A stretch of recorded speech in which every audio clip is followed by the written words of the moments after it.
Adolf Hitler's father was Alois Schicklgruber, the bastard child of Maria Schicklgruber, who changed his name to Hitler to hide the fact that he was an illegitimate child. Many historians have claimed that Maria was impregnated by Baron Rothschild when she worked for him. The Rothschilds have been known to breed thousands of illegitimate children under different names to serve the family's agenda. And their name isn't really Rothschild.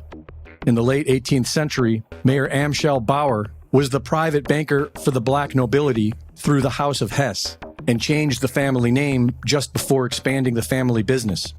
Rothschild means Red Shield, which was their company logo, a six-pointed star, which has become known as the Star of David. This was not a Jewish symbol. It was introduced by the Rothschilds, who later funded the Zionists. And in 1948, Rothschild influence compelled the State of Israel to adopt the hexagram as their national symbol. In the late 1800s, Cecil Rhodes set up a secret society to preserve the expansion of the British Empire.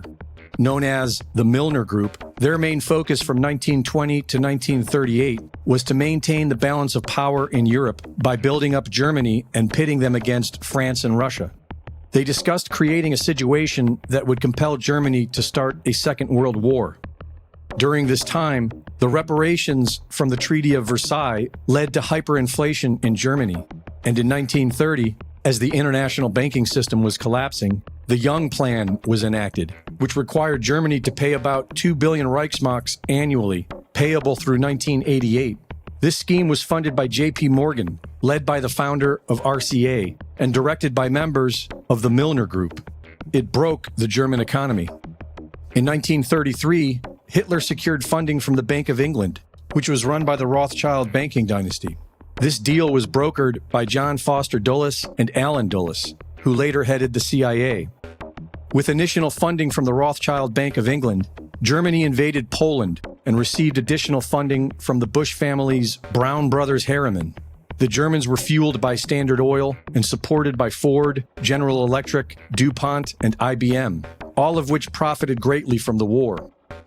World War II accomplished the stated goals of the Milner Group. It made the banks and their cronies even richer, and it directly led to the creation of the United Nations and Israel.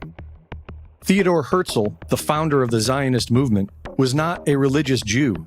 Officially, he was an atheist, but more likely, he was an occultist agent of the Rothschilds. He was no fan of the Jews. In his own words, he sympathized with anti-Jewish sentiment. His original plan was to have them all convert to Catholicism, and when that failed, he decided they should be expelled from Europe. In 1933, the Havara Agreement, or Transfer Agreement, was made between Nazi Germany and the Zionists, wherein German Jews would be sent to Palestine.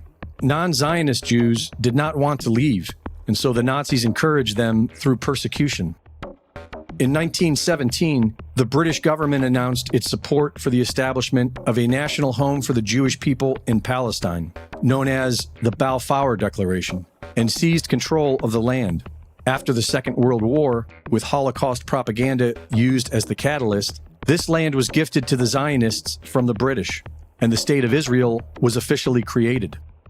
Between 1947 and 1949, the Zionists murdered the locals, destroyed hundreds of villages, and expelled more than 700,000 Palestinians. A savage invasion celebrated every May 15th, known as Nakba Day. Before Zionism created the State of Israel, Jews did not have a common language or nationality, and they were not considered to be a race. The historical record tells us that the Khazars were known for starting wars through deception, and about 700 years ago, they all converted to Judaism. These are the Ashkenazi Jews, who later became Zionists and persecuted the Sephardic Jews of Palestine. They do not follow the teachings of the Torah. They follow the Talmud, ancient teachings that can be described as anti-Christian or satanic. The motto of Israeli Mossad, by way of deception, thou shalt do war, really sums up the nature of Zionism, which includes evangelical Christians and certain sects of Islam. With 80% of the world being religious, religion is the easiest way to ignite a war, which is what the central banks always want. Reporting for InfoWars, this is Greg Reese.